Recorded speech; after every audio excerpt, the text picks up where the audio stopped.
Hello everyone, welcome back to my channel. इस video में हम करेंगे क्लास 11th की पॉलिटिकल साइंस का chapter 4 that is executive. So executive का मतलब आपको पता होगा। एग्जीक्यूटिव कौन होते हैं? जो लॉज को इम्प्लीमेंट करते हैं। हमने 3 ऑर्गन्स पढ़े थे, लेजिस्लेटिव पढ़ा था, एग्जीक्यूटिव एंड जुडिशरी। तो इनमें से लेजिस्लेचर तो लॉज बनाते हैं, एग्जीक्यूटिव उसको इम्प्लीमेंट करने का काम करते हैं और जुडिशरी जो है वो उन पर नज़र रखती है। सो इस चैप्टर को स्टार्ट करते हैं एग्जीक्यूटिव को। हमें पता है कि लेजिस्लेचर, एग्जीक्यूटिव और जुडिशरी 3 ऑर्गन्स है गवर्नमेंट के, और ये गवर्नमेंट के फंक्शंस को परफॉर्म करते हैं, लॉ को मेंटेन करते हैं, ऑर्डर को मेंटेन करते हैं और लोगों के वेलफेयर के बारे में सोचते हैं। कॉन्स्टिट्यूशन जो है वो इंश्योर करता है कि वो एक साथ कोऑर्डिनेशन बनाए रखे काम करते वक्त और एक बैलेंस बनाए रखें। पार्लियामेंट्री सिस्टम में जो एग्जीक्यूटिव और जो लेजिस्लेचर है वो इंटरडिपेंडेंट होते हैं, मतलब एक दूसरे पर ये दोनों डिपेंड होते हैं। लेजिस्लेचर एग्जीक्यूटिव पर और एग्जीक्यूटिव लेजिस्लेचर पर डिपेंड होता है। लेजिस्लेचर एग्जीक्यूटिव को कंट्रोल करता है और एग्जीक्यूटिव लेजिस्लेचर को कंट्रोल करता है। इन दिस चैप्टर वी शिल डिस्कस द कंपोजिशन। इस चैप्टर में हम स्ट्रक्चर और फंक्शन देखेंगे एग्जीक्यूटिव ऑर्गन की। इन तीनों को ही हम डिटेल में पढ़ेंगे, एग्जीक्यूटिव, लेजिस्लेचर और जुडिशरी। बट इस चैप्टर में एग्जीक्यूटिव के बारे में डिटेल में पढ़ने वाले हैं। ये चैप्टर हमें ये भी बताता है कि जो भी चेंजेस हुए हैं पॉलिटिकल प्रैक्टिसेस में, एंड इनको पढ़ने के बाद, इस चैप्टर को पढ़ने के बाद हम कुछ क्वेश्चंस का आंसर दे पाएंगे, जैसे कि make a distinction between parliamentary and presidential executive, कि हम जो है पार्लियामेंट्री सिस्टम और प्रेसिडेंशियल सिस्टम में हम डिफरेंस बना पाएंगे। कॉन्स्टिट्यूशनल पोजीशन, प्रेसिडेंट की क्या कॉन्स्टिट्यूशनल पोजीशन है उसको पढ़ पाएंगे, और जो है कंपोजिशन और फंक्शनिंग देख पाएंगे काउंसिल ऑफ मिनिस्टर्स की, और प्राइम मिनिस्टर की इम्पोर्टेंस पढ़ पाएंगे, और जो एडमिनिस्ट्रेटिव मशीनरी है उसकी फंक्शनिंग को, उसकी इम्पोर्टेंस को अंडरस्टैंड कर पाएंगे। ये इस चैप्टर का इंट्रोडक्शन था। अब स्टार्ट करते हैं। What is an executive? Executive कौन होते हैं? अब इसमें क्वेश्चन पूछा गया कि आपके स्कूल में जो एडमिनिस्ट्रेशन चलता है उसका इंचार्ज कौन है, तो हम कहेंगे मैनेजर्स होते हैं। इम्पॉर्टेंट डिसीजंस कौन लेता है स्कूल या फिर यूनिवर्सिटी में? किसी भी ऑर्गेनाइजेशन में कुछ ऑफिस होल्डर होता है, मतलब ऑफिस को होल्ड करने वाला होता है, तो उनको कुछ डिसीजंस लेने पड़ते हैं और उन डिसीजंस को इम्प्लीमेंट करना पड़ता है। हम इसी प्रोसेस को, डिसीजन लेने की प्रोसेस को, डिसीजंस को इम्प्लीमेंट करने की ही प्रोसेस को हम एडमिनिस्ट्रेशन कह देते हैं या फिर मैनेजमेंट कह देते हैं। तो हर स्कूल में भी मैनेजमेंट होती है, but administration requires a body at the top that will make policy decisions or big decisions and supervise and coordinate the routine administrative functioning। जो एडमिनिस्ट्रेशन है तो उसको एक ऐसी बॉडी चाहिए जो टॉप पर रहे, और टॉप पर रहकर सारे पॉलिसी डिसीजंस, मतलब वो सबसे बड़ी हो और पॉलिसी डिसीजंस को ले, और जितने भी बड़े डिसीजंस हैं उनको ले, उनको सुपरवाइज करे, कोऑर्डिनेट करे, जो भी एडमिनिस्ट्रेटिव फंक्शनिंग है उसको। So you may have heard about the executive of big companies. तो बड़ी बड़ी कंपनीज के एग्जीक्यूटिव के बारे में हमने पढ़ा होगा, बैंक्स के एग्जीक्यूटिव के बारे में, इंडस्ट्रियल यूनिट्स की। हर एक फॉर्मल ग्रुप जो है तो उसके पास कुछ ऐसा ग्रुप होता है जो कि एज चीफ एडमिनिस्ट्रेटर्स फंक्शन करता है या फिर एज एग्जीक्यूटिव फंक्शन करता है उस ऑर्गेनाइजेशन की। मतलब हर एक ग्रुप में हमने क्या देखा कि हर एक फॉर्मल ग्रुप में ऐसी बॉडी ज़रूर होती है जो कि एग्जीक्यूटिव्स का काम करती है। Some office holders decide the policies and rules and regulation and then some office holders implement those decisions in actual day to day functioning of the organisation. तो कुछ ऑफिस होल्डर ऐसे होते हैं जो पॉलिसीज़ को डिसाइड करते हैं कि क्या पॉलिसीज़ सही रहेगी, और कुछ ऑफिस होल्डर्स ऐसे होते हैं जो क्या करते हैं, उनको, उन डिसीजंस को, उन पॉलिसीज़ को रूल्स को इम्प्लीमेंट करने का काम करते हैं। जो एग्जीक्यूटिव वर्ड है, एग्जीक्यूटिव, उस वर्ड का मतलब क्या है? A body of persons that looks after the implementation of rules and regulations in actual practice, यानी कि जो रूल्स और रेगुलेशन को एक्चुअल प्रैक्टिस में लाने के लिए उनका इम्प्लीमेंट करती है, उनको लागू करती है। In case of government also, one body may take policy decisions and decide about rules and regulations. Government में भी क्या होता है कि कुछ लोग जो है वो पॉलिसी डिसीजंस को जो है उसको बनाती है, डिसीजंस लेती है और डिसाइड करती है रूल्स और रेगुलेशंस को, जबकि बाकी का जो ग्रुप होता है तो वो क्या करता है, उनको इम्प्लीमेंट कर देता है उन रूल्स को। जो गवर्नमेंट का जो ऑर्गन होता है जो इम्प्लीमेंटेशन के वर्क पर फंक्शन करे, जो इम्प्लीमेंट का काम करता है रूल्स और रेगुलेशंस को, उस एडमिनिस्ट्रेशन को हम एग्जीक्यूटिव कहते हैं। What are the principal functions of the executive? तो प्रिंसिपल फंक्शंस क्या है एग्जीक्यूटिव के? एग्जीक्यूटिव एक ऐसी ब्रांच है गवर्नमेंट की जो कि इम्प्लीमेंटेशन के लिए रिस्पॉन्सिबल होती है लॉज और पॉलिसीज़ की, जो कि लेजिस्लेचर ने अडॉप्ट किए हैं, लिए हैं। जो लॉज लेजिस्लेचर ने बनाए हैं उन लॉज को इम्प्लीमेंट करने का काम किसका होता है? एग्जीक्यूटिव का होता है। Executive is often involve in framing of the policy. Executive जो है वो पॉलिसीज़ को क्या करते हैं? फ्रेम भी करते हैं। The political designation of executive vary from country to country. The official designation मतलब जो ऑफिशियल की एग्जीक्यूटिव, हर कंट्री में अलग अलग टाइप के एग्जीक्यूटिव होते हैं। कुछ कंट्रीज़ में एग्जीक्यूटिव का काम अलग होगा, कुछ कंट्रीज़ में एग्जीक्यूटिव का काम अलग होगा। तो हर एक कंट्री में जितने भी एग्जीक्यूटिव्स होते हैं उनका जो वर्क होता है वो अलग अलग होता है।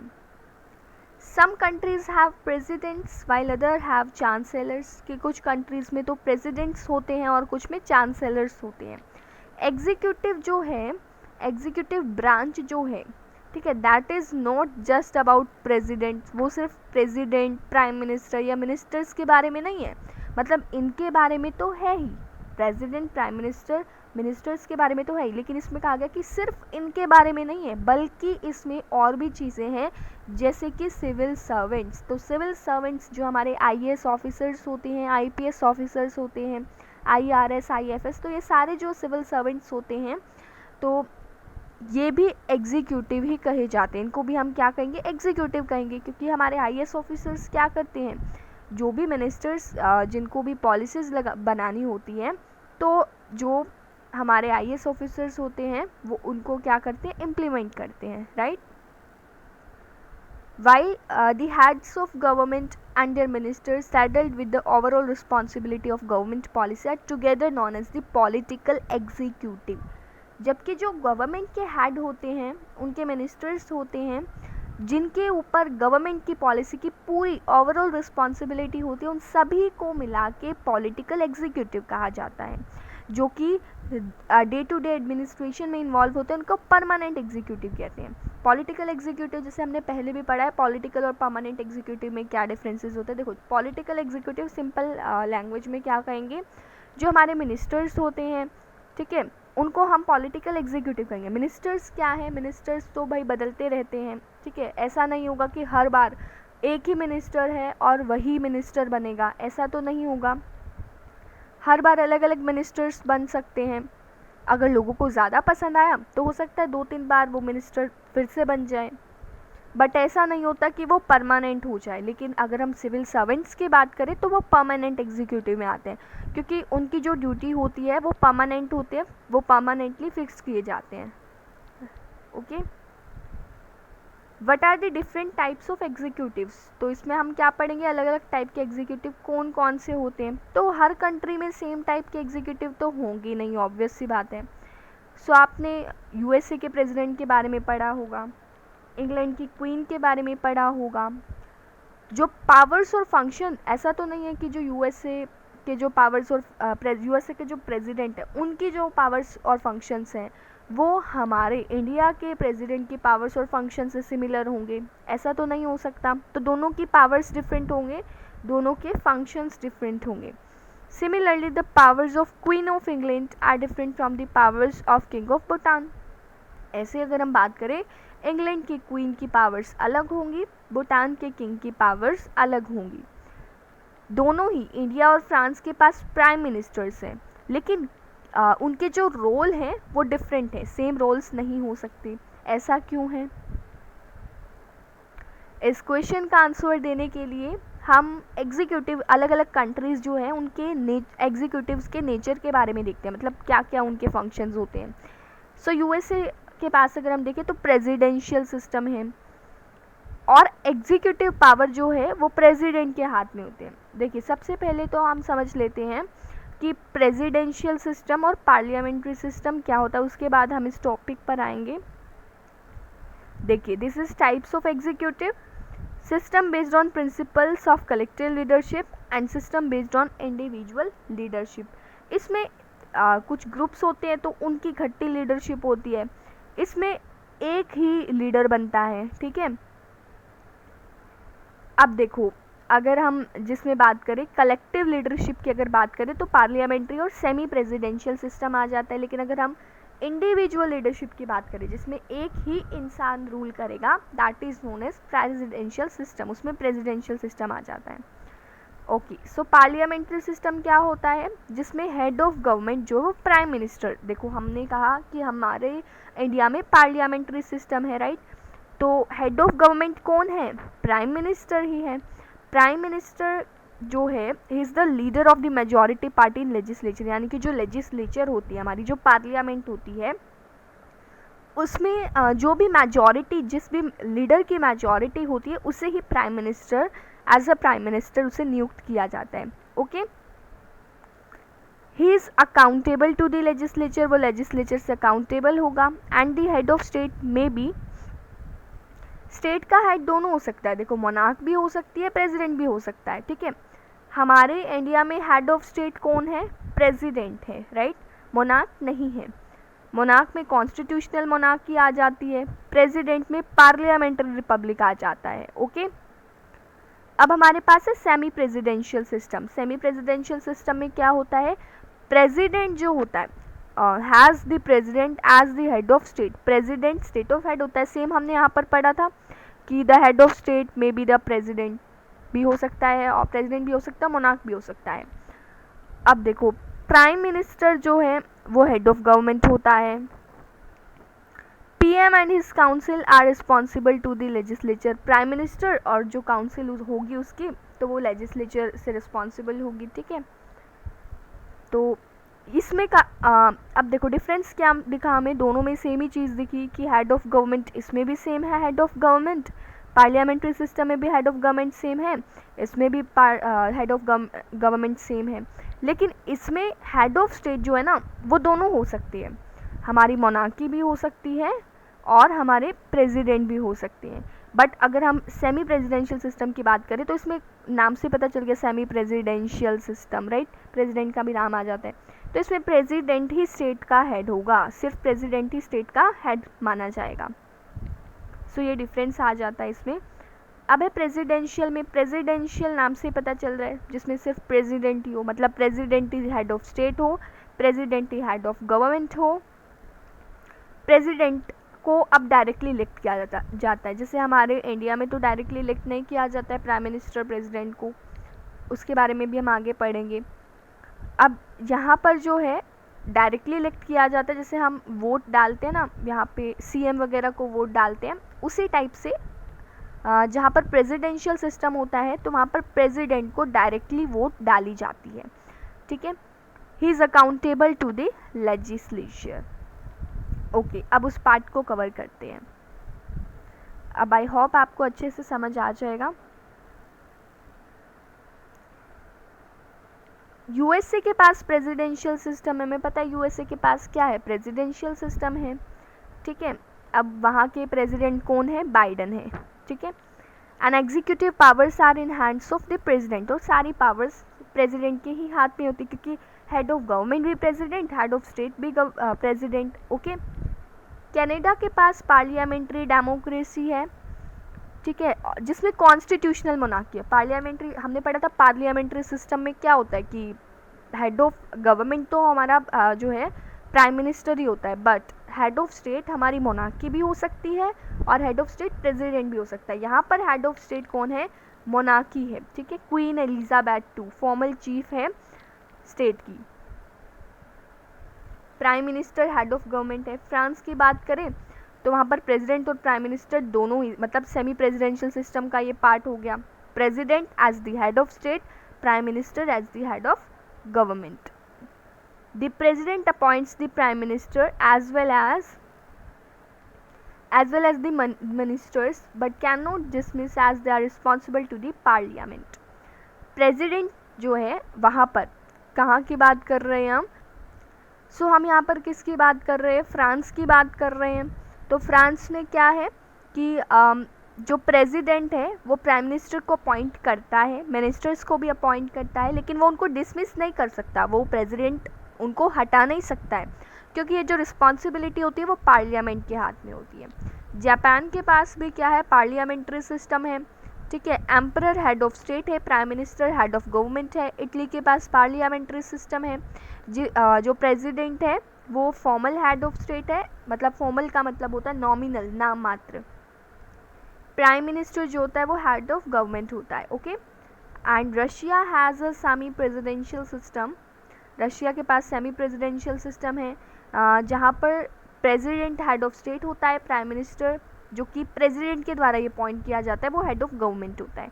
जर्मनी के पास पार्लियामेंट्री सिस्टम है, जहाँ पर प्रेसिडेंट जो है वो नॉमिनल सेरिमोनियल हेड होता है स्टेट का, and chancellor head of government होता है, ठीक है। प्रेसिडेंशियल सिस्टम में क्या होता है, वैसे हम पढ़ ही लिया हमने प्रेसिडेंशियल सिस्टम में क्या होता है। प्रेसिडेंट हेड ऑफ स्टेट होता है, वही हेड ऑफ गवर्नमेंट होता है, और इस सिस्टम में जो ऑफिस होता है प्रेसिडेंट का वो बहुत पावरफुल होता है, क्योंकि सारी पावर से प्रेसिडेंट के पास है, एक ही लीडर है।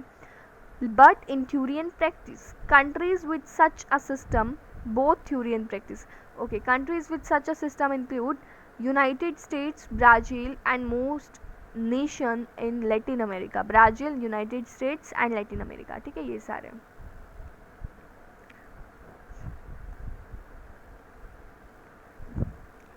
Semi presidential system in Sri Lanka, 1978 में जो श्रीलंका का कॉन्स्टिट्यूशन था वो बनाया गया था, ठीक है। और एग्जीक्यूटिव प्रेसिडेंसी का सिस्टम जो है उसको इंट्रोड्यूस किया गया था। इस सिस्टम में, एग्जीक्यूटिव प्रेसिडेंसी के सिस्टम में क्या हुआ था, लोग प्रेसिडेंट को डायरेक्टली इलेक्ट कर रहे थे, जैसे कि हमने प्रेसिडेंशियल सिस्टम में भी पढ़ा, लोग जो है प्रेसिडेंट को डायरेक्टली इलेक्ट करते हैं।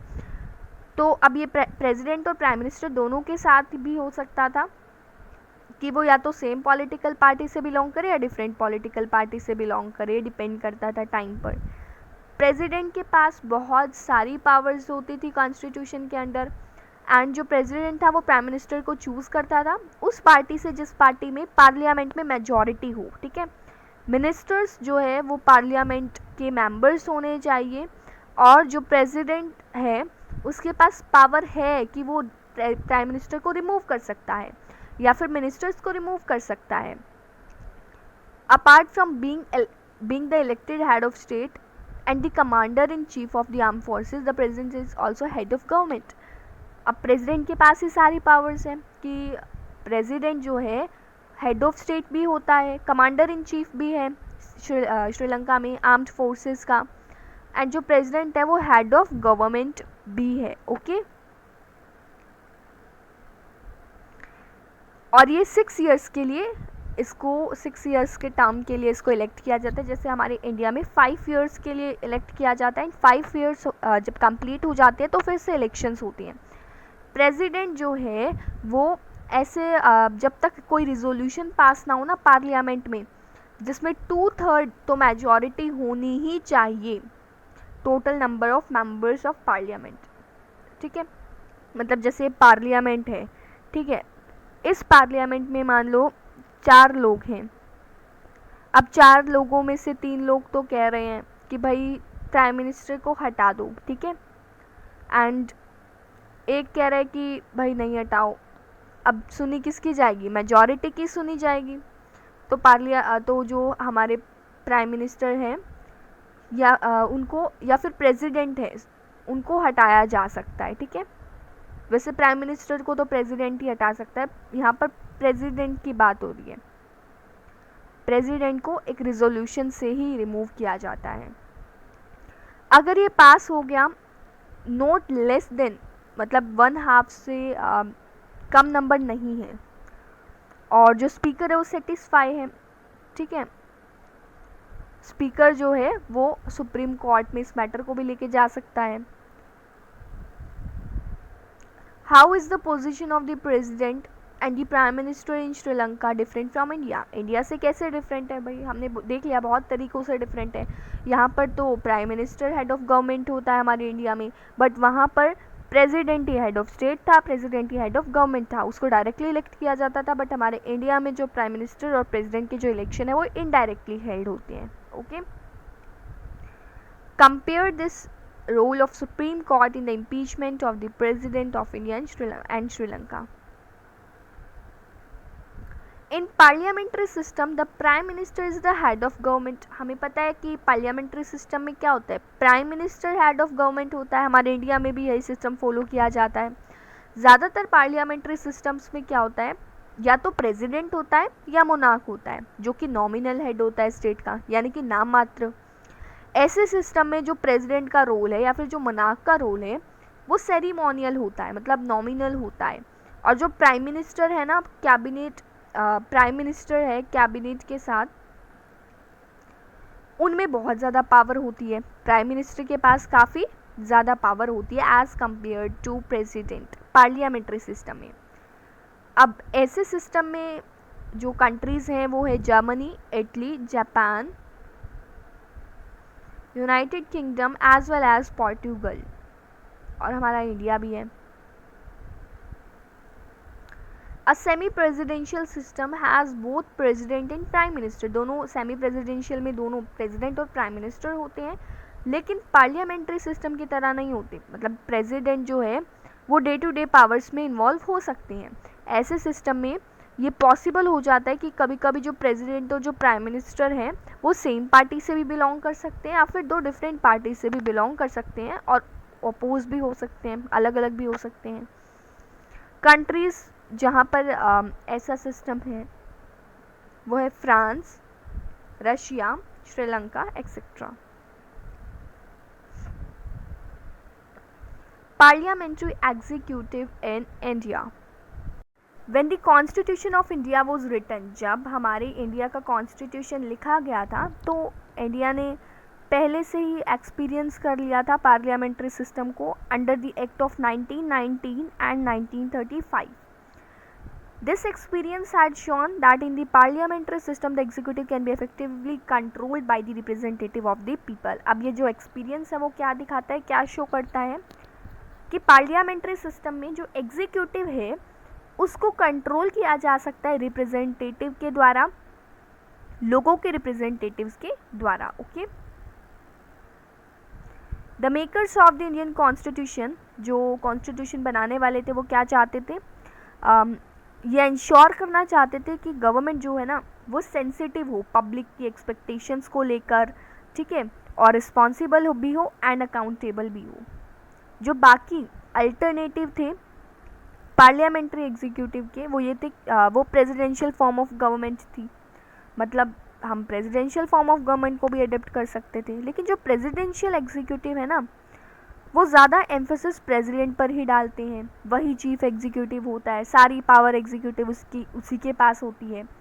तो यहाँ पर डेंजर हो जाता है, मतलब उस टाइम जो कॉन्स्टिट्यूशन मेकर्स थे वो सोच रहे थे कि भाई it is an danger of personality cult in presidential executive, कि प्रेसिडेंशियल एग्जीक्यूटिव को लाने में डेंजर हो सकता है कि भाई जो प्रेसिडेंट है वो अपनी पावर्स का मिसयूज़ कर ले, क्योंकि उसके पास पावर्स इतनी सारी होती हैं। The makers of Indian constitution wanted a government that would have a strong executive branch. जो इंडियन की कॉन्स्टिट्यूशन को बनाने वाले थे वो चाहते थे कि जो गवर्नमेंट है उसके पास स्ट्रॉन्ग एग्जीक्यूटिव ब्रांच हो, but at the same time enough safeguards should be there to check against the personality cult. लेकिन उसी टाइम पर एग्जीक्यूटिव को चेक करने वाले लोग भी, सेफ गार्ड्स भी होने चाहिए। पार्लियामेंट्री फॉर्म में यहाँ पर बहुत सारे मैकेनिज़म्स होते हैं जो इंश्योर करते हैं कि एग्जीक्यूटिव आंसरेबल होता है और लेजिस्लेचर या फिर पीपल, लोगों के रिप्रेजेंटेटिव एग्जीक्यूटिव्स को चेक कर सकते हैं। तो जो कॉन्स्टिट्यूशन है उसने पार्लियामेंट्री सिस्टम ऑफ एग्जीक्यूटिव को अडॉप्ट किया गवर्नमेंट के लिए नेशनल और स्टेट दोनों लेवल पर। इस सिस्टम के अकॉर्डिंग प्रेसिडेंट जो कि फॉर्मल हेड होता है स्टेट का इंडिया में, जो प्राइम मिनिस्टर होता है और जो काउंसिल ऑफ मिनिस्टर्स होता है वो गवर्नमेंट को नेशनल लेवल पर रन करते हैं। स्टेट लेवल पर एग्जीक्यूटिव में क्या क्या आ जाते हैं, गवर्नर और चीफ मिनिस्टर्स और काउंसिल ऑफ मिनिस्टर्स।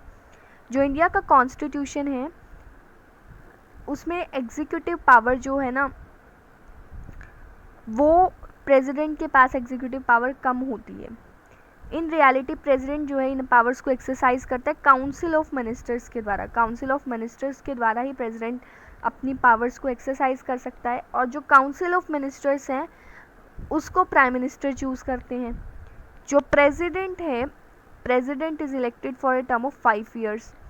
प्रेसिडेंट को भी 5 ईयर्स के लिए इलेक्ट किया जाता है और जो प्राइम मिनिस्टर उसको भी 5 ईयर्स के लिए इलेक्ट किया जाता है। लेकिन यहाँ पर कोई डायरेक्ट इलेक्शन नहीं होता है, यहाँ पर क्या होता है इनडायरेक्टली प्रेसिडेंट को इलेक्ट किया जाता है। इसका मतलब है कि हम ऑर्डिनरी सिटीजन्स जो है वो प्रेसिडेंट को इलेक्ट नहीं करेंगे। जैसे मान लो हम सिटीजन्स हैं तो हमने एमपीज़ और एमएलएस को चूज़ किया। अब ये जो एमपीज़ और एमएलएस हैं वो किसको चूज़ करेंगे, वो प्रेसिडेंट को चूज़ करेंगे। उनकी वोट होगी प्रेसिडेंट को चूज़ करने के लिए। ओके,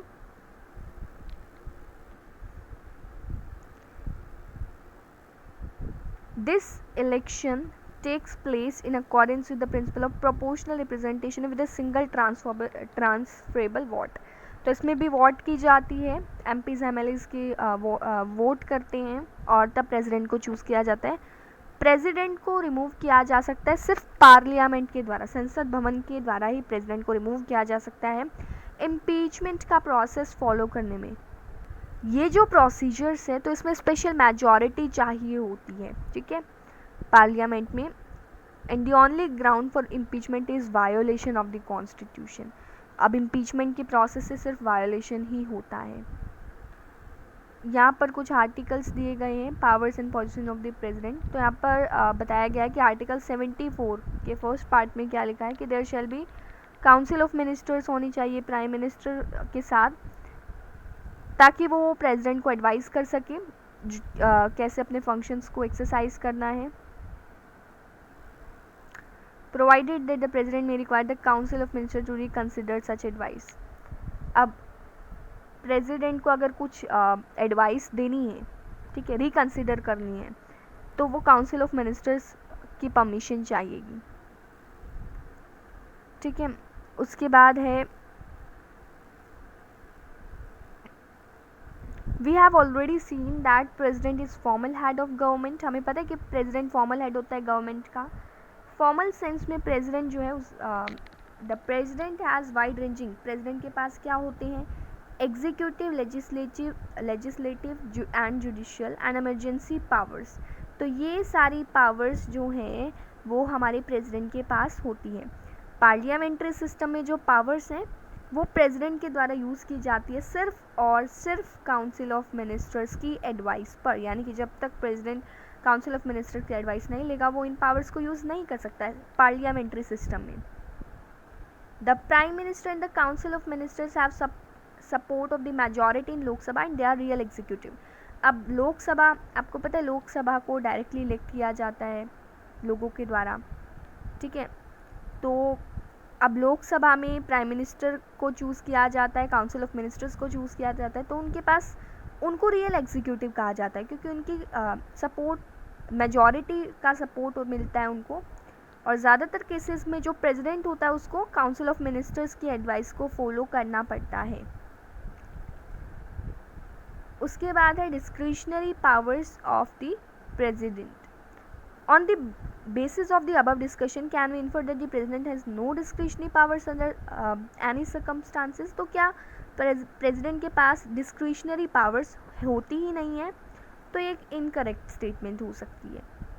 कॉन्स्टिट्यूशनली प्रेसिडेंट के पास राइट है, अधिकार है कि वो सभी मैटर्स पर, सभी इंपॉर्टेंट मैटर्स पर डिस्कस करे काउंसिल ऑफ मिनिस्टर्स के साथ prime minister is oblige to furnish all the information that the president may call for. ठीक है, तो प्राइम मिनिस्टर को सारी इंफॉर्मेशन देनी पड़ती है प्रेजिडेंट को भी। एंड जो प्रेजिडेंट है that often writes to the prime minister and expresses his views and the matters on matters confronting the country. तो प्रेजिडेंट भी अपनी एडवाइसेस देता है, ठीक है, कंट्री के मामले में। Beside this, there are at least 3 situations where the president can exercise the powers using his or her own discretion।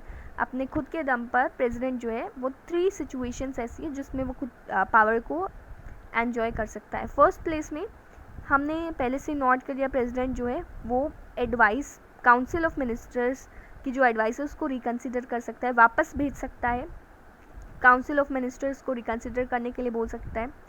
अच्छा, तो मान लीजिए कि काउंसिल ऑफ मिनिस्टर्स है, तो काउंसिल ऑफ मिनिस्टर्स ने कुछ डिसीज़न भेजा, ठीक है, एडवाइस भेजी प्रेसिडेंट के पास।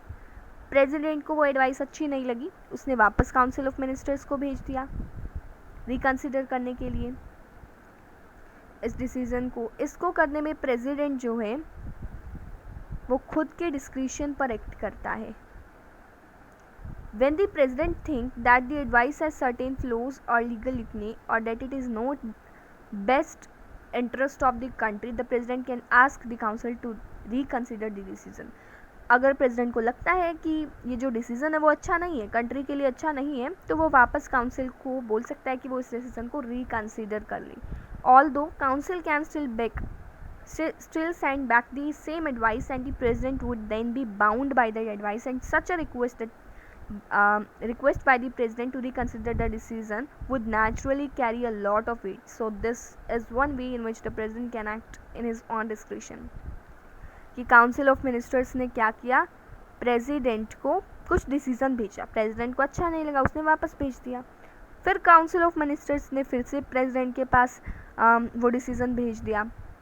अब तो प्रेसिडेंट इस डिसीजन से बाउंड हो जाता है, ठीक है, तो अब उसे मानना ही पड़ेगा।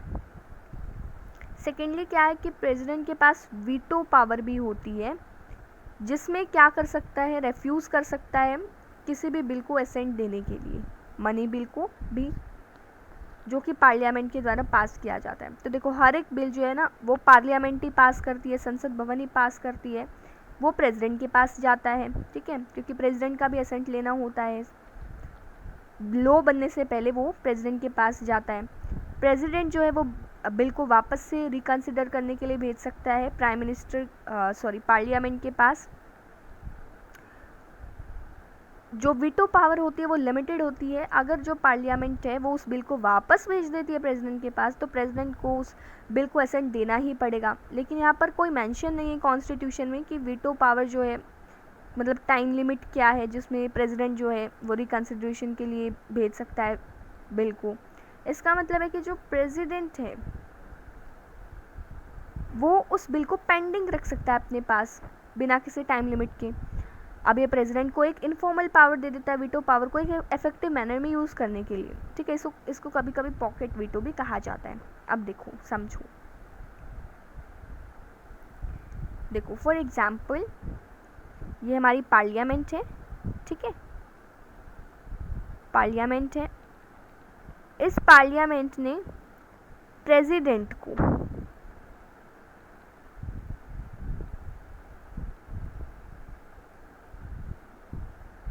एक बिल भेजा, ठीक है, प्रेसिडेंट का एसेंट लेने के लिए, क्योंकि बिल तो तभी बनेगा ना जब प्रेसिडेंट का उस पर सिग्नेचर होगा। तो अब जो प्रेसिडेंट है उसको ये बिल अच्छा नहीं लगा, मतलब उसे नहीं लगा कि हाँ कंट्री में ये बिल आना चाहिए, उसने वापस पार्लियामेंट के पास भेज दिया। फिर पार्लियामेंट ने वापस प्रेसिडेंट के पास भेज दिया। अब प्रेसिडेंट के पास एक पावर होती है जिसका नाम है वीटो पावर। वीटो पावर, इस पावर में क्या होता है, ये एक ऐसी पावर होती है जिसमें अगर पार्लियामेंट ने वापस प्रेसिडेंट के पास भेज दिया तो उस बिल को प्रेसिडेंट अपने पास ही रख सकता है, चाहे वो कितने टाइम तक रखे। उस बिल को ऐसे पेंडिंग छोड़ देगा, ना उस पर असेंट देगा, ना कोई एडवाइस देगा, ना उसको रिकन्सिडर के करने के लिए भेजेगा, अपने पास रख लेगा। तो ये पावर होती है प्रेसिडेंट के पास, okay.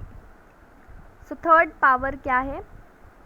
Third kind of discretion arises more out of the political circumstances की वजह से ये अराइज होता है। जैसे कि जो प्रेसिडेंट है वो प्राइम मिनिस्टर को अपॉइंट कर सकता है। हमने अब तक क्या पढ़ा था? प्राइम मिनिस्टर को लोकसभा में मेजॉरिटी मिलती है तभी प्राइम मिनिस्टर को अपॉइंट किया जाता है, right?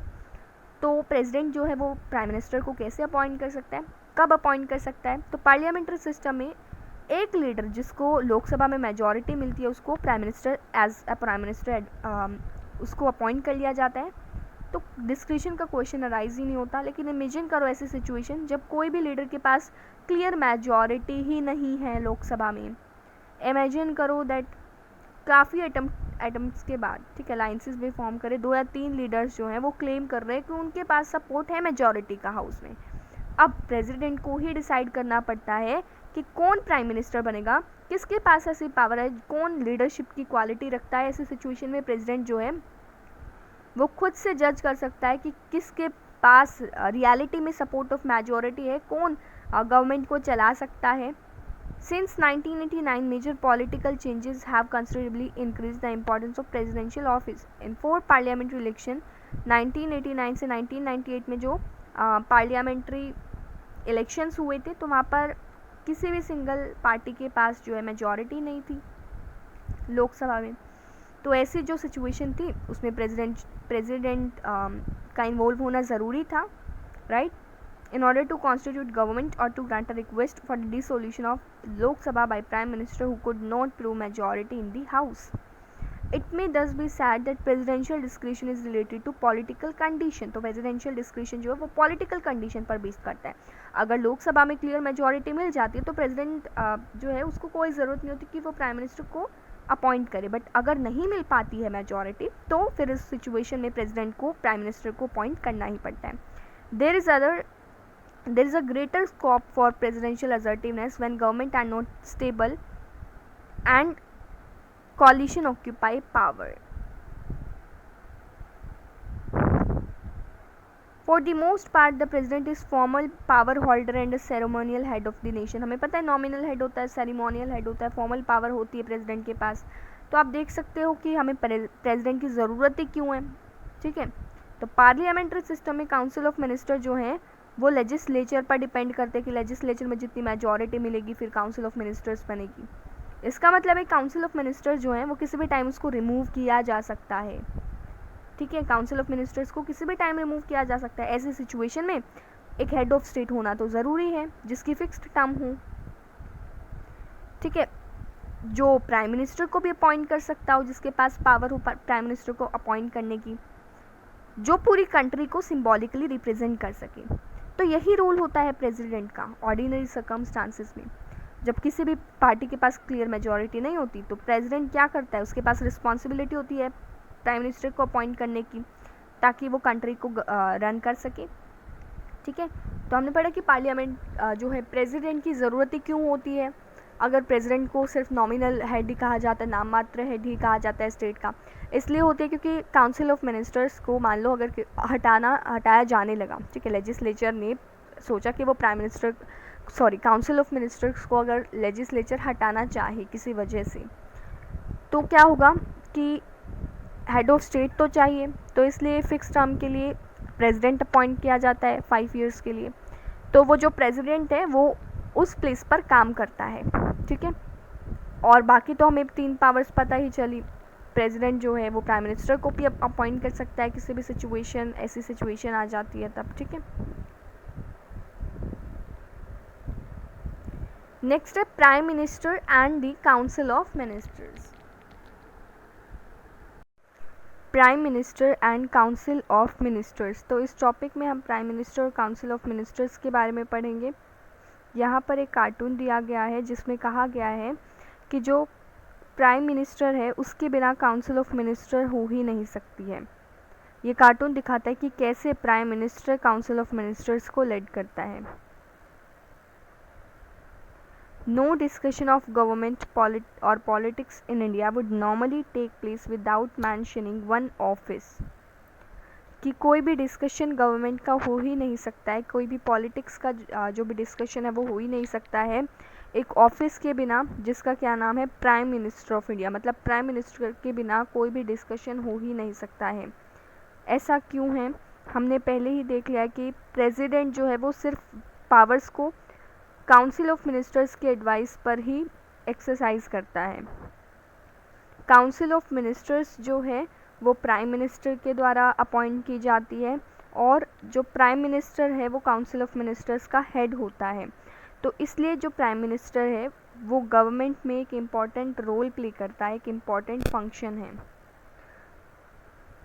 In the parliamentary form of executive, it is essential that the prime minister has support of majority in लोक सभा। जैसा कि हमारे इंडिया में पार्लियामेंट्री फॉर्म ऑफ एग्जीक्यूटिव है, तो इसमें क्या होता है कि ये ज़रूरी होता है कि जो प्राइम मिनिस्टर है उसके पास लोकसभा में फुल मेजॉरिटी हो, सपोर्ट हो मेजॉरिटी का।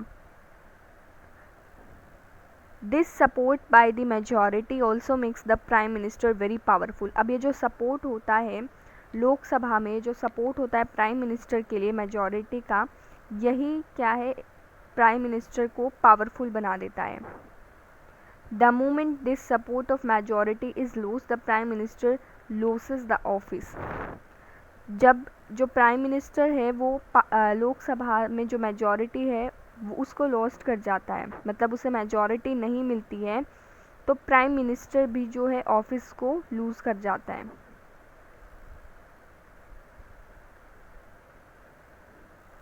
For many years after independence, the Congress party had the majority in Lok Sabha and its leader would become the prime minister। कि जो इंडिपेंडेंस है उसके बहुत साल बाद जो कांग्रेस पार्टी है, तो कांग्रेस पार्टी की लोकसभा में मेजॉरिटी हुई थी और उसका जो लीडर है वो प्राइम मिनिस्टर बना था। एंड 1989 से यहाँ पर ऐसे बहुत सारे ओकेजन्स हैं जब लोकसभा में किसी को मेजॉरिटी मिली ही नहीं, किसी भी पार्टी को। एंड जो बहुत सारी जो पॉलिटिकल पार्टीज़ हैं वो एक साथ आई थी, मतलब उनको मेजॉरिटी नहीं मिलेगी तो वो इट इज़ ऑब्वियस कि वो क्या करेंगे, कॉलिशन फॉर्म करेंगे। मतलब बहुत सारी जो पार्टीज़ हैं वो एक साथ आके, जिसमें क्लियर मेजॉरिटी नहीं होती, फिर वो एक साथ आके कॉलिशन गवर्नमेंट को फॉर्म कर लेती है, ठीक है, फिर इलेक्शन किए जाते हैं। एंड ऐसी सिचुएशन में क्या होता है, a leader who is acceptable to most partners of the coalition become the prime minister. कि वो लीडर जो काफ़ी लोग, मतलब कॉलिशन पार्टी के ही वो लीडर जिसको काफ़ी लोग एक्सेप्ट कर रहे हैं, सपोर्ट कर रहे हैं, उसी को एज अ लीडर चूज़ कर लिया जाता है। A leader who has the support of majority is appointed by the prime minister, president is prime minister. कि जो लीडर जिसका मेजॉरिटी में सपोर्ट होता है, ठीक है, जिसको मेजॉरिटी मिल जाती है, कहने की बात ये है, वो प्रेसिडेंट के द्वारा अपॉइंट किया जाता है एज प्राइम मिनिस्टर। ठीक है, मान लो ये पार्टी है, ठीक है, इस पार्टी में क्या है, ये पार्टी है, ठीक है, ये जो है, ये पर्सन जो है, इसको मेजॉरिटी मिल जाती है लोकसभा में, इसको क्लियर मेजॉरिटी मिल जाती है। फिर प्रेसिडेंट इसको क्या कर देता है, अपॉइंट कर देता है, एंड ये एज प्राइम मिनिस्टर बन जाता है। ये क्या बन जाता है, प्राइम मिनिस्टर बन जाता है। ओके,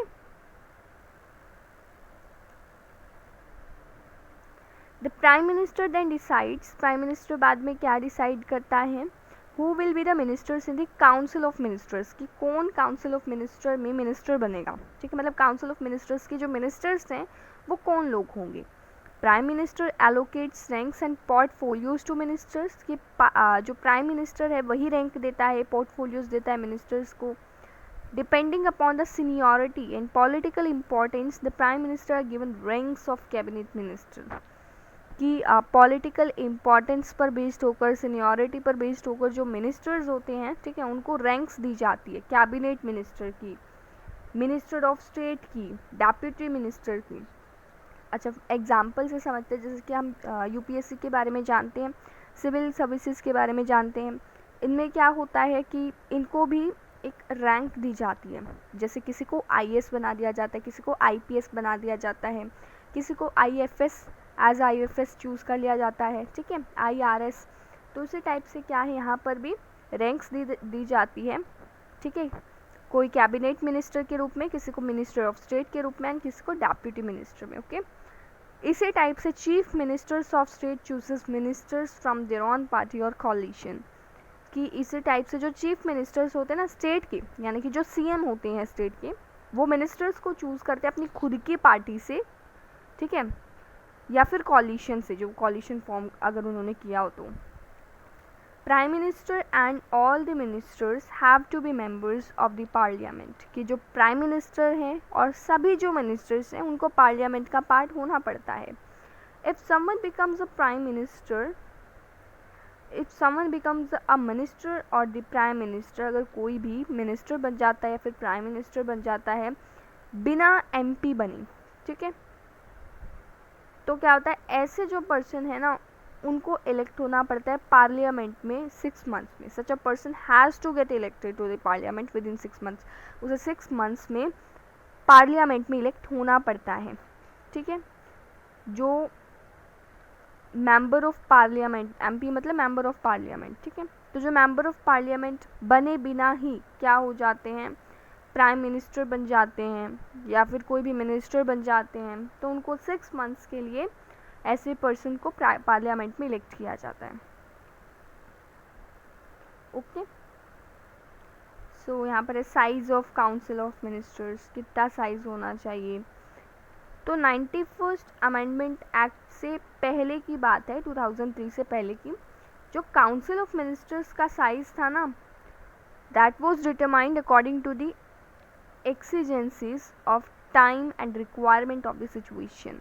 अब कोई फिक्स साइज नहीं था, मतलब कितने मेंबर्स होने चाहिए काउंसिल ऑफ मिनिस्टर्स में, ऐसा कोई फिक्स नहीं था, बल्कि ऐसा सोचा गया था उस टाइम 2003 से पहले, 91st अमेंडमेंट से पहले ऐसा सोचा गया था कि जो काउंसिल ऑफ मिनिस्टर्स है ना उनको, उनका जो साइज़ है, ठीक है, वो टाइम के अकॉर्डिंग चेंज होता रहेगा। But this led to a very large size of the council of ministers. अब ऐसे बढ़ाते गए, ठीक है, टाइम के अकॉर्डिंग, तो साइज़ क्या हो गया, बहुत बड़ा हो गया। When no party had clear majority, there was a temptation to win over the support of the members of the parliament by giving them ministerial position, as there was no restriction on the number of members of the council of ministers. कि क्या होता है कि जब कोई भी party के पास clear majority नहीं होती तो वहाँ पर एक ऐसी टेम्पटेशन होती है जीतने की, ठीक है, मेंबर्स का सपोर्ट जीतने की, पार्लियामेंट के मेंबर्स का सपोर्ट जीतने की, मिनिस्ट्रियल पोजीशंस देकर, क्योंकि वहाँ पर कोई रिस्ट्रिक्शंस नहीं होती कि काउंसिल ऑफ मिनिस्टर्स में कितने मेंबर्स होने चाहिए, ठीक है। And this was happening in many states also, ऐसा बहुत सारे स्टेट्स में भी हुआ है। तो एक अमेंडमेंट बनाई गई थी काउंसिल ऑफ मिनिस्टर्स की कि काउंसिल ऑफ मिनिस्टर जो 15% जितने भी टोटल मेंबर्स हैं हाउस के, उससे ज़्यादा हो ही नहीं सकते, 15% से ज़्यादा एक्सीड नहीं हो सकती है, ऐसा 91st अमेंडमेंट में कहा गया कॉन्स्टिट्यूशन में। In the chapter on the legislature you will study in detail various mechanisms through which the parliament control the executive।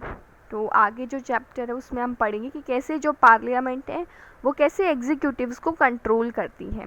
Okay, लेकिन एक इम्पॉर्टेंट फीचर हमें याद रखना है पार्लियामेंट एग्जीक्यूटिव का, वो क्या कि जो एग्जीक्यूटिव है ना वो लेजिस्लेचर के कंट्रोल में होता है, उसके सुपरविजन में होता है, उसके अंडर होता है, ठीक है। लेजिस्लेचर मतलब पार्लियामेंट ही है, तो इसके अंडर होता है एग्जीक्यूटिव, ठीक है। And the council of ministers is collectively responsible to the Lok Sabha. जो काउंसिल ऑफ मिनिस्टर्स होती है वो रिस्पॉन्सिबल होती है लोकसभा के लिए।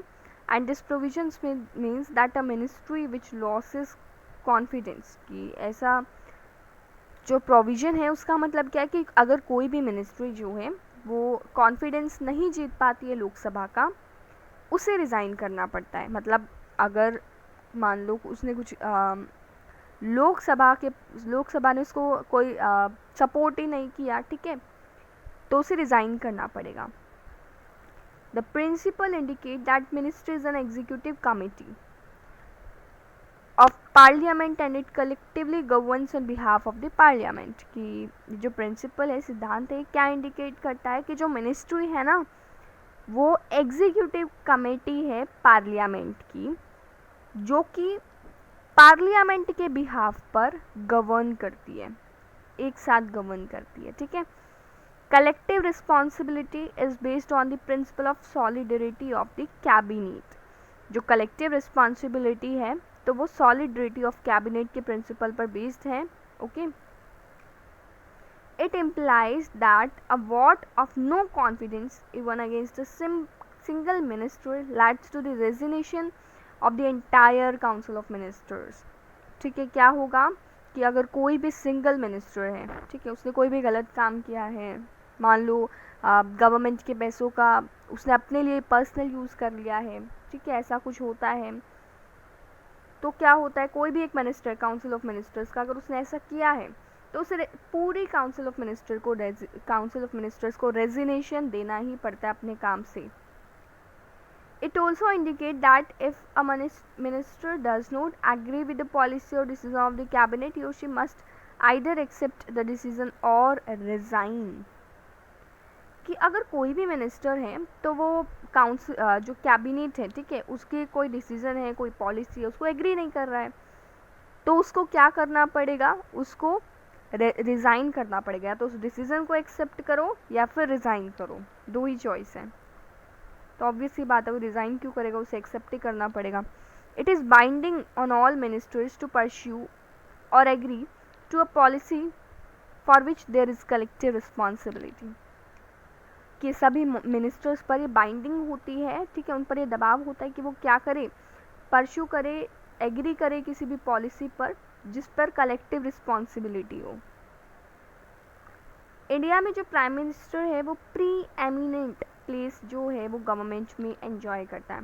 प्री एमिनेंट मतलब कह सकते हैं बहुत ही इंपॉर्टेंट रोल प्ले करता है गवर्नमेंट में। हमें पता है प्राइम मिनिस्टर तो हेड ऑफ गवर्नमेंट होता है, तो रोल तो इम्पॉर्टेंट रोल तो प्ले करेगा ही। काउंसिल ऑफ मिनिस्टर्स जो हैं वो एग्जिस्ट प्राइम मिनिस्टर के बिना एग्जिस्ट कर ही नहीं सकती हैं। काउंसिल जो है वो सिर्फ और सिर्फ प्राइम मिनिस्टर की वजह से एग्जिस्टेंस में आती है, ठीक है। जो डेथ और जो रेजिग्नेशन होता है प्राइम मिनिस्टर का, अगर प्राइम मिनिस्टर की डेथ हो गई या फिर रेजिग्नेशन प्राइम मिनिस्टर ने दे दिया तो काउंसिल ऑफ मिनिस्टर अपने आप ही डिसॉल्व हो जाएगी। मतलब काउंसिल ऑफ मिनिस्टर को भी रिज़ाइन करना पड़ेगा, ठीक है, उसको भी डिसमिस कर दिया जाएगा। Prime minister acts as a link between the council of ministers on the one hand and the president as well as the parliament on the other.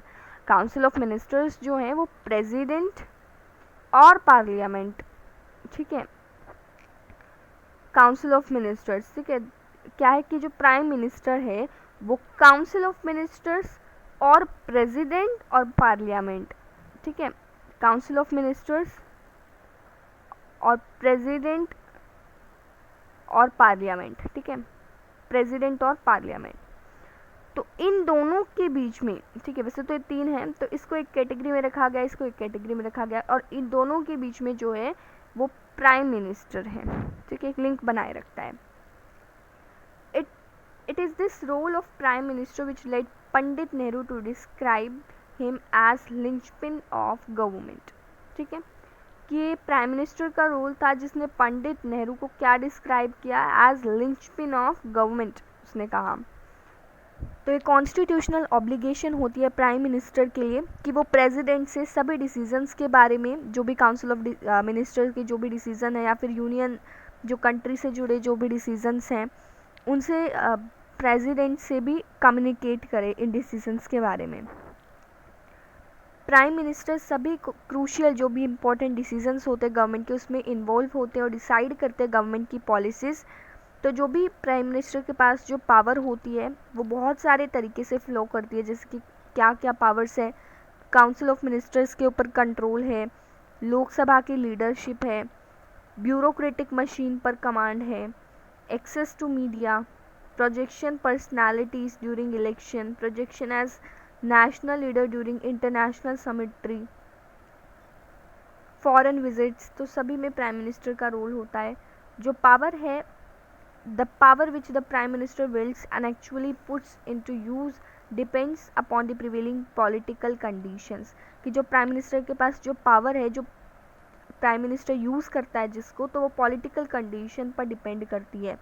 जो प्राइम मिनिस्टर की पोजीशन है और जो काउंसिल ऑफ मिनिस्टर्स की position है वो अनअसेलेबल होती है जब तक एक सिंगल पॉलिटिकल पार्टी जो है वो लोकसभा में मेजॉरिटी सब जो है उसको सिक्योर नहीं कर ले। मतलब जब तक जो prime minister council of ministers हैं वो उनको लोकसभा में मेजॉरिटी नहीं मिल जाती, उनका कोई भी रोल नहीं होता है। This has not been in the case when government have been led by coalition of political parties.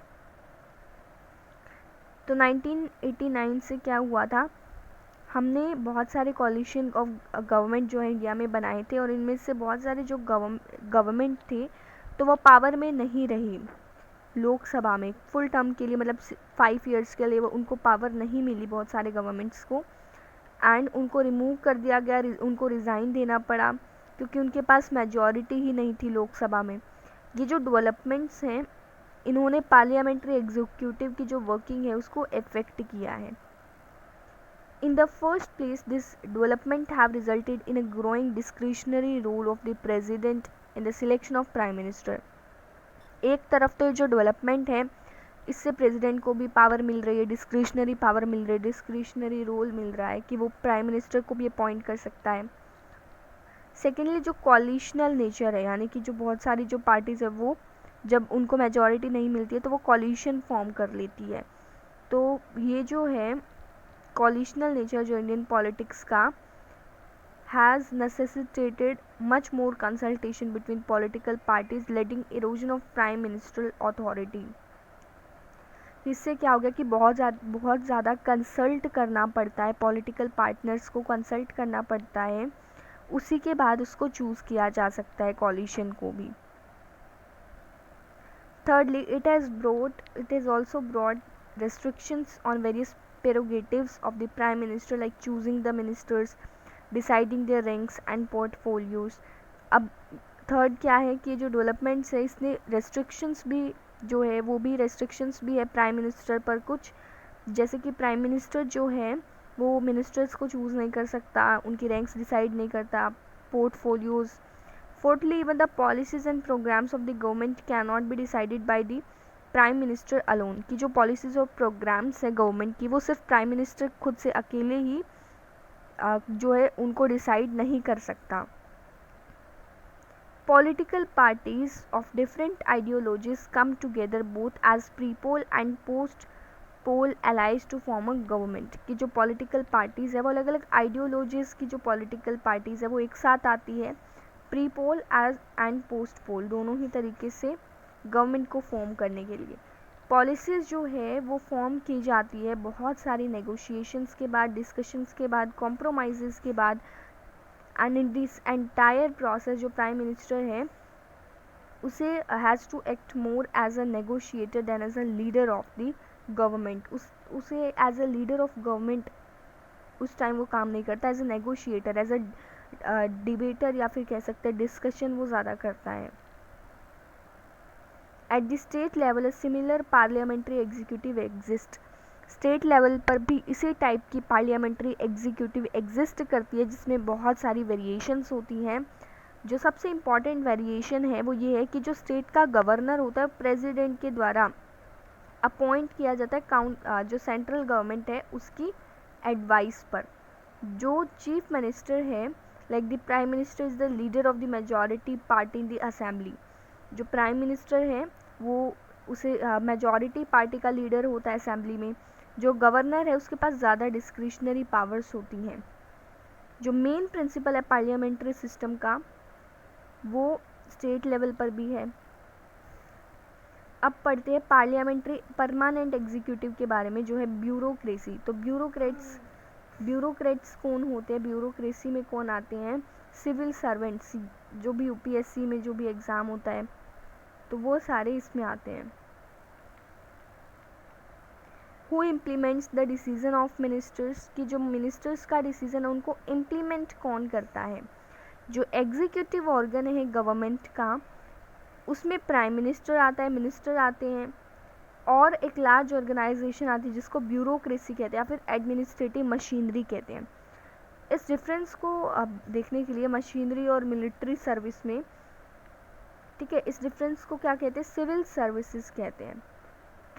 इसमें क्या होता है, ट्रेंड और स्किल्ड ऑफिसर्स जो है वो परमानेंट एम्प्लॉयज़, गवर्नमेंट के एज ए परमानेंट एम्प्लॉयज़ वो काम करते हैं, उनको टास्क असाइन किए जाते हैं पॉलिसीज़ को फॉर्मुलेट करने में, इम्प्लीमेंट करने में इन पॉलिसीज़ को। डेमोक्रेसी में जो इलेक्टेड रिप्रेजेंटेटिव और मिनिस्टर्स होते हैं वो गवर्नमेंट के इंचार्ज होते हैं, एडमिनिस्ट्रेशन के इंचार्ज होते हैं, ठीक है।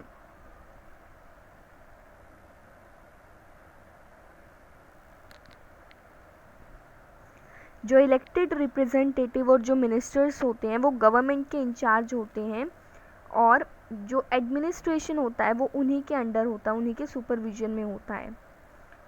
पार्लियामेंट्री सिस्टम में जो लेजिस्लेचर है वो उसका कंट्रोल एडमिनिस्ट्रेशन पर भी होता है।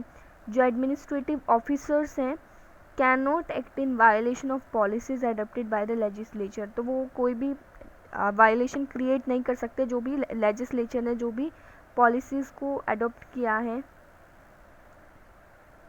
ये मिनिस्टर्स की रिस्पॉन्सिबिलिटी होती है कि वो एडमिनिस्ट्रेशन पर पॉलिटिकल कंट्रोल बनाए रखें। इंडिया ने प्रोफेशनल एडमिनिस्ट्रेटिव मशीनरी को डेवलप किया है, उसी टाइम जो मशीनरी है वो पॉलिटिकली अकाउंटेबल भी है। जो ब्यूरोक्रेसी है वो पॉलिटिकली न्यूट्रल भी है। इसका मतलब है कि जो ब्यूरोक्रेसी है वो कोई भी पॉलिटिकल पोजीशन नहीं ले सकती है किसी भी पॉलिसी मैटर्स पर। डेमोक्रेसी में ये हमेशा पॉसिबल होता है कि एक पार्टी जो इलेक्शन में हार गई है और जो नई गवर्नमेंट जो है उसे क्या करना पड़ता है, वो नई पॉलिसीज़ को अडॉप्ट करती है in the place of policies in the previous government. जो पहले वाली गवर्नमेंट ने जो पॉलिसीज़ अडॉप्ट की थी तो उन्हें उनके प्लेस पर जो नई गवर्नमेंट आती है उन्हें नई पॉलिसीज़ को अडॉप्ट करना होता है। ऐसी सिचुएशन में रिस्पॉन्सिबिलिटी होती है एडमिनिस्ट्रेटिव मशीनरी की, यानी कि ब्यूरोक्रेट्स की, कि वो एफिशिएंटली और फेथफुली पार्टिसिपेट करे, यानी कि पॉलिसीज़ को ड्राफ्ट करे इसकी, और इसकी क्या करे, इम्प्लीमेंट करे इसको। जो इंडियन ब्यूरोक्रेसी है वो एक बहुत कॉम्प्लेक्स सिस्टम है। इसमें ऑल इंडिया सर्विसेज आती हैं, स्टेट सर्विसेज आती हैं, लोकल गवर्नमेंट के एम्प्लॉयज़ आते हैं, टेक्निकल और मैनेजरिंग स्टाफ आते हैं जो कि पब्लिक सेक्टर को रन करते हैं।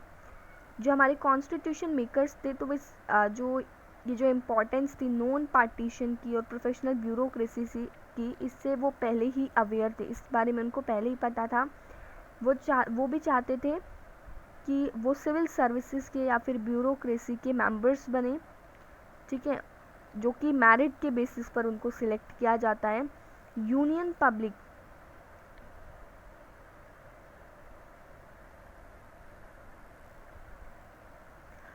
वो भी चाहते थे कि जो मेंबर्स है सिविल सर्विसेज में और ब्यूरोक्रेसी में तो उनको मेरिट के बेसिस पर इलेक्ट किया जाए। तो जो यूनियन पब्लिक सर्विस कमीशन है यानी कि जो यूपीएससी है has been entrusted with the task of conducting the process of recruitment of civil servants for the government of India। तो यूपीएससी जो है वो एक कंडक्टिंग बॉडी है, इनको जो है जो भी एग्ज़ाम है उसको कंडक्ट करने का टास्क असाइन किया गया है, ठीक है, रिक्रूटमेंट का टास्क असाइन किया गया है सिविल सर्वेंट्स का गवर्नमेंट, इंडिया की गवर्नमेंट के लिए। सिमिलर पब्लिक सर्विस कमीशन भी है तो वो स्टेट्स के लिए प्रोवाइड की गई है। जो पब्लिक सर्विस कमीशन के जो मेंबर्स होते हैं उनको फिक्स टर्म के लिए अपॉइंट किया जाता है और उनका जो रिमूवल होता है, उनको अगर रिमूव करना होता है तो ये सुप्रीम कोर्ट में ही इसका फैसला किया जाता है। While efficiency and merit are the norms for recruitment, the Constitution also ensures that all sections of the society, including the weaker section, have an opportunity to be part of public bureaucracy। कि जो constitution है वो ये भी ensure करता है कि सभी जो सोसाइटी के जो भी सेक्शंस हैं, चाहे वो वीकर सेक्शंस हों यानी कि SC ST बैकवर्ड क्लासेस, तो उनको भी अपॉर्चुनिटी मिले कि वो पब्लिक जो ब्यूरोक्रेसी है उसका पार्ट बने। इस पर्पज़ के लिए कॉन्स्टिट्यूशन ने रिजर्वेशन भी प्रोवाइड की है जॉब्स के लिए, दलित्स और आदिवासी के लिए। रिजर्वेशन जो है वो वुमेन के लिए भी प्रोवाइड की गई है और दूसरी बैकवर्ड क्लासेस के लिए भी प्रोवाइड की गई है। ये जो प्रोविजंस है ये इंश्योर करते हैं कि ब्यूरोक्रेसी जो है वो और भी ज़्यादा क्या है, रिप्रेजेंटेटिव हो और सोशल इनइक्वालिटीज़ जो है वो ना आए सिविल सर्विसेज की रिक्रूटमेंट के लिए। यहाँ पर क्लासिफिकेशन दे रखा है सिविल सर्विसेज का, जिसमें आता है ऑल इंडिया सर्विसेज, इसमें आईएएस और आईपीएस आते हैं, Indian administrative service and Indian police service. Central services में इंडियन फॉरेन सर्विस और Indian customs service, IFS and ICS. State services में प्रोविंशियल सिविल सर्विसेज आती हैं। जो पर्सन्स है जिसको यूपीएससी सिलेक्ट करता है इंडियन एडमिनिस्ट्रेटिव सर्विस के लिए और इंडियन पुलिस सर्विस के लिए, तो वो बैकबोन फॉर्म करते हैं हायर लेवल ऑफ ब्यूरोक्रेसी, यानी कि वो हायर लेवल में होते हैं। You may know that the collector of a district is the most important officer of the government at the district level. कि हमें पता है कि जो कलेक्टर होते हैं डिस्ट्रिक्ट के, ठीक है, वो सबसे इम्पॉर्टेंट ऑफिसर होता है गवर्नमेंट के डिस्ट्रिक्ट लेवल पर। क्या आपको पता है कि जो कलेक्टर है वो नॉर्मली एक आईएएस ऑफिसर होता है, और जो ऑफिसर है वो that is governed by the service condition led by the central government, यानी कि सेंट्रल गवर्नमेंट के द्वारा जो सर्विस कंडीशन बनाई गई है उसी से वो गवर्न किए जाते हैं। आईएएस और आईपीएस ऑफिसर जो होते हैं वो स्टेट के लिए अपॉइंट किए जाते हैं, असाइन किए जाते हैं, वेयर ही और शी वर्क, जहाँ पर वो काम करते हैं स्टेट गवर्नमेंट के सुपरविजन में। जो आईएएस और आईपीएस होते हैं वो सेंट्रल गवर्नमेंट के द्वारा अपॉइंट किए जाते हैं, and they can go back into the service of the central government, and most importantly only the central government can take disciplinary action against them. अगर कुछ भी एक्शन लेना होता तो सिर्फ सेंट्रल गवर्नमेंट के पास ही अथॉरिटी है उनके ऊपर एक्शन लेने की। इसका मतलब है जो की एडमिनिस्ट्रेटिव ऑफिसर्स हैं स्टेट्स के, वो सेंट्रल गवर्नमेंट के सुपरविजन में होते हैं, उनके कंट्रोल में होते हैं, उनके अंडर होते हैं। आईएएस और आईपीएस ऑफिसर्स के अलावा जो कि यूपीएससी के द्वारा अपॉइंट किए जाते हैं, जो एडमिनिस्ट्रेशन होते हैं स्टेट के, उनका भी ध्यान रखा जाता है ऑफिसर्स के द्वारा, जो कि स्टेट पब्लिक सर्विस कमीशन के द्वारा अपॉइंट किए जाते हैं। As we shall study later in the chapter on federalism, this feature of bureaucracy strengthens the control of the central government over the administration of state। कि इसको हम federalism के chapter में पढ़ेंगे। ये जो फीचर है ब्यूरोक्रेसी का, तो ये सेंट्रल गवर्नमेंट में जो कंट्रोल है उसको स्ट्रेंथन कर देता है। द ब्यूरोक्रेसी है वो क्या है, एक इंस्ट्रूमेंट है, ठीक है, जिसमें पॉलिसीज़ का अच्छी पॉलिसीज़ बनाई जा सकती है गवर्नमेंट की, और वो जो पॉलिसीज़ है वो लोगों तक भी पहुंचती है। इट इज़ सो पावरफुल, ये पावरफुल भी होती है कि लोग जो हैं वो किसी भी गवर्नमेंट ऑफिसर के पास जाने से भी डरते हैं। तो एक कॉमन एक्सपीरियंस है लोगों का कि जो ब्यूरोक्रेसी है वो इनसेंसिटिव है, ठीक है, to the demands and expectation of the ordinary citizens. मतलब सिटीजन्स जो है उनके पास अपनी जो भी प्रॉब्लम है उनको रखने से डरते हैं। Only if the democratically elected government control the bureaucracy, some of these problems can be effectively handled। कि अगर जो गवर्नमेंट है, जो गवर्नमेंट इलेक्ट की गई, अगर वो ब्यूरोक्रेसी पर कंट्रोल रखे तो ये जो प्रॉब्लम्स है उसको सॉल्व किया जा सकता है। On the other hand, too much political interference turns the bureaucracy into an instrument in the hands of the politician. कि अगर बहुत ज़्यादा पॉलिटिकल इंटरफेरेंस होगी तो जो ब्यूरोक्रेसी है वो पॉलिटिशियन के हाथों में चली जाएगी, मतलब पॉलिटिशियन का पूरा ही कंट्रोल ब्यूरोक्रेसी पर हो जाएगा। तो कॉन्स्टिट्यूशन ने इंडिपेंडेंट मशीनरी जो है उसको क्रिएट कर रखा है रिक्रूटमेंट के लिए। बहुत सारे लोग जो हैं वो सोच रहे हैं कि यहाँ पर कोई प्रोविज़न है ही नहीं सिविल सर्वेंट्स को बचाने के लिए, ठीक है, पॉलिटिकल इंटरफेरेंस से उनकी ड्यूटीज़ को परफॉर्म करने के लिए। ये भी फील किया जाता है कि इनफ प्रोविजंस, यहाँ पर इतने प्रोविजंस है ही नहीं जो ब्यूरोक्रेसी को सिटीज़न के लिए अकाउंटेबल हैंडल कर सके। यहाँ पर एक्सपेक्टेशन भी है that measures like right to information may take the bureaucracy a little more responsive and accountable. यहाँ पर ये भी एक्सपेक्टेशन आ जाती है कि जो राइट टू इंफॉर्मेशन एक्ट है तो वो ब्यूरोक्रेसी को और भी ज़्यादा रिस्पॉन्सिव और अकाउंटेबल बना देता है। So this was our chapter